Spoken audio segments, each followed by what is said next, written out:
Tonight, I can announce that over the next year, another 34,000 American troops will come home from Afghanistan. This drawdown will continue, and by the end of next year, our war in Afghanistan will be over. The presidential decree is the driving force for logisticians. The move is on. And that's a big mission. I mean, it'll be historic. I mean, we never did this before. It's a mission of retrograde, withdrawing the equipment of the U.S. military from Afghanistan. Units understand that we got to clear, we got to leave Afghanistan, and they're getting after their non-mission essential stuff right now. Major General Kurt Stein commands the 1st Theater Sustainment Command, charged with retrograde oversight. The mission, he says, is different. I can tell you, I grew up in Iraq. I mean, I know how to do it out of Iraq. I was an expert over there. I felt very good. We had great processes and procedures, but Afghanistan is so hard. But I feel so good about it because we got tremendous people in the right place at the right time, and the processes and the procedures are in place.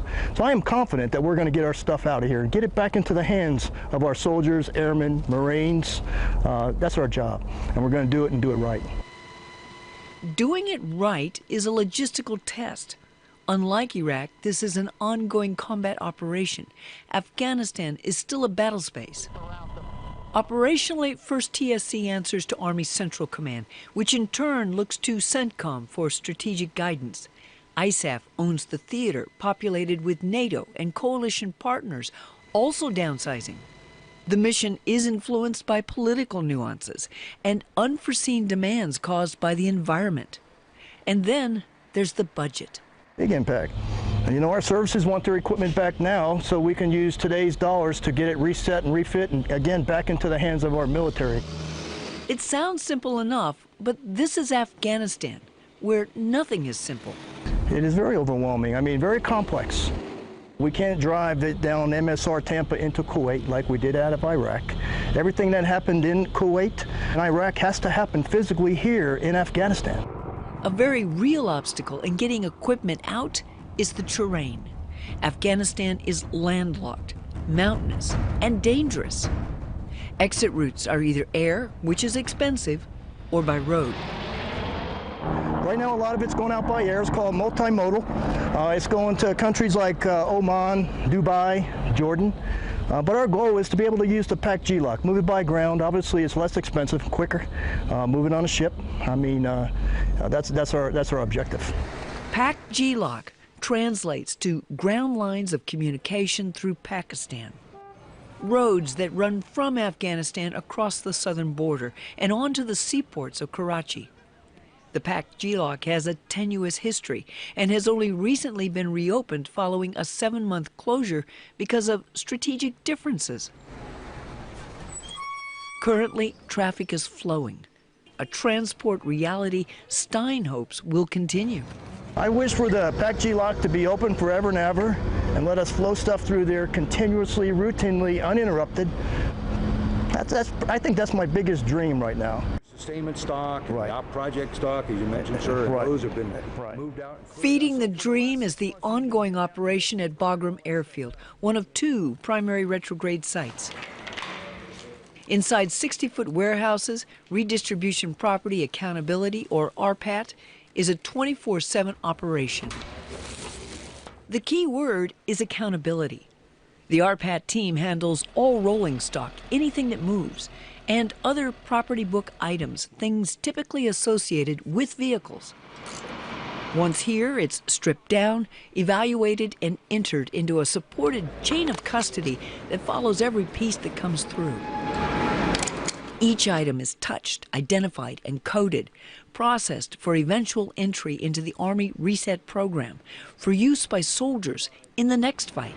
We have recovered 1.1 million pieces of final installation property we have brought back to record.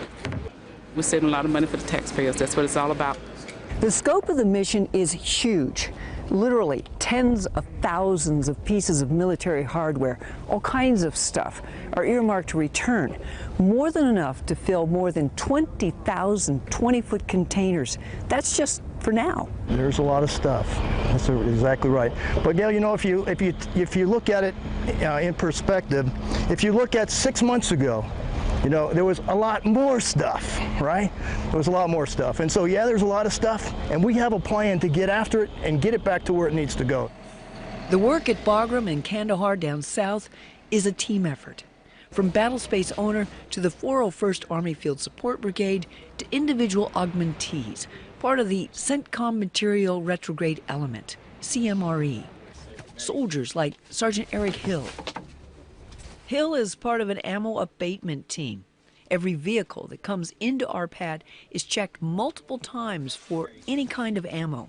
1 of every 10 vehicles will find either spent casings, a few live rounds. The inspections are very thorough. Every crack, cable, and crevice is checked and rechecked again. Yes, ma'am. Hill says it's like touching history. Because these vehicles are coming from outside the wire, so we know that there's stores attached to every piece of ammunition we find. Since last December, the ammo abatement team has scoured well over 2,300 vehicles like this MRAP. It's estimated 20,000 more will be stripped down and checked by the end of 2014. The volume of inventory being removed from Afghanistan is staggering, estimated at $36 billion. As combat outposts, forward operating bases, and even NATO installations are closed, restructured, turned over to Afghans, and soldiers redeploy, the amount and degree of quantity is overwhelming. It is, after all, 11+ years of war. The timetable says 1,000 containers a month need to move out of Afghanistan. To expedite this, units are being asked to shed their non-essential gear, to clean out their battle space, to send it to a Retrosort Yard at Bagram or Kandahar. No questions asked. We've been busting our butts. We got about 300 done this month, and it's pretty intense. To be fair, the majority of containers that make it here are more organized and getting better every day. But either way, this is a very hands-on kind of work. Honestly, it's a stressful job, but our job is to come down here and save the Army money. The soldiers hail from Fort Carson, the 247th Quartermaster Company, currently part of the 3,000 CMRE workforce. The containers, some 1,000 at the moment, are quite literally filled with stuff. Good stuff, dirty stuff, what the heck kind of stuff. The job at the Retrosort Yard is unloading and separating salvageable goods from trash. So since the 1st of March, we've been out here knocking these connexes out. God bless America. This is a huge mission, and what you've seen here in the Retrosort Yard is the ability of our soldiers to really take all this equipment in, all types of equipment, junk, garbage, good stuff, bad stuff. Bring it in here, no questions asked. Units bring it in here, drop it off, no paperwork. Our CMRE element sorts through it, brings stuff to record, and gets the good stuff back to our Army. Retrograde also incorporates cleaning. If it's destined for the States, it travels through customs.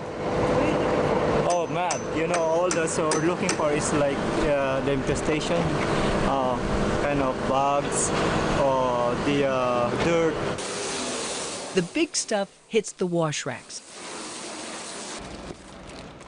Anything less than large gets checked out here.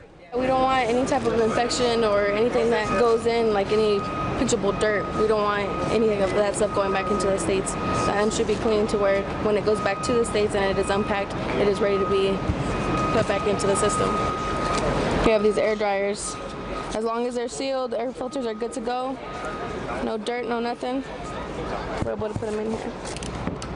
It's all part of a system guided by cost, keeping what can be reused, shedding what's no longer of value. This is where we get our money back, right here. Absolutely. Like lots of money? We get lots of money, yes, absolutely. I think we're upwards of 100 million. It's a complex business in a complicated land. And while the retrograde is underway, it's a delicate balance. Afghanistan is still a battle space, and soldiers need to have the tools that they're going to fight with until they're gone. The fighting season is in its early stages. Afghans are taking the lead. But good strategy says our forces need to be equipped right up to the end. The challenge now is that our fighting units are still out there fighting. Again, a difference between Afghanistan and Iraq. We weren't fighting till the very end. We weren't providing the assistance that we're providing here in Afghanistan, in Iraq, like we are now. And so our units need that equipment. We can't take it out of their hands and expect them to do their mission. And so we got to wait until those units actually off-ramp to get their equipment so we can get it back to the United States.